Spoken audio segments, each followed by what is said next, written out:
Putin set the previous record for secret decrees in 2001. Then, at the height of the Second Chechen War, this figure was 47%. Mediazona calculated. As the publication explains, all presidential decrees are numbered in order from the beginning of the year. If a number does not appear in published documents, this means that it was assigned to a secret degree. The counter is reset annually. Thus, by counting the missing numbers, you can understand how many decrees were classified.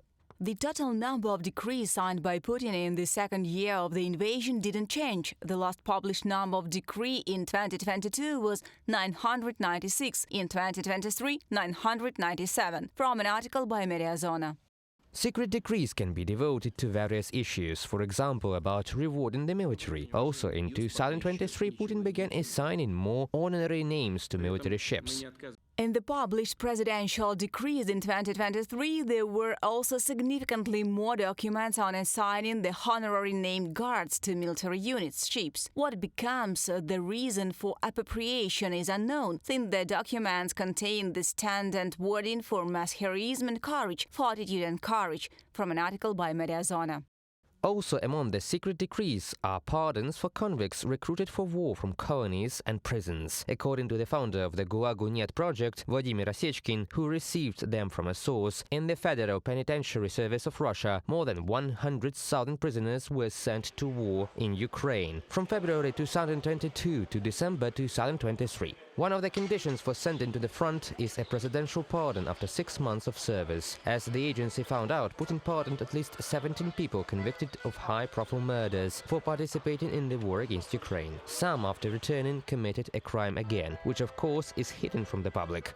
The scale of the prisoner recruitment underscores the severe staffing shortage the Kremlin faces, experts say. They say it also shows that Putin prefers to use disposable people rather than mobilize the young civilian population, which could lead to political consequences. Among the recruited prisoners are murderers and even a Satanist convicted of the ritual murder of 4 teenagers, from a Newsweek article. On the eve of the so-called presidential elections, Putin is very cautious. Experts say he is in no hurry to announce a new wave of mobilization, fearing unrest in society. The Kremlin will have to carry out large-scale fraud in order to gain at least 51% of Putin's support in the presidential pseudo-elections in 2024.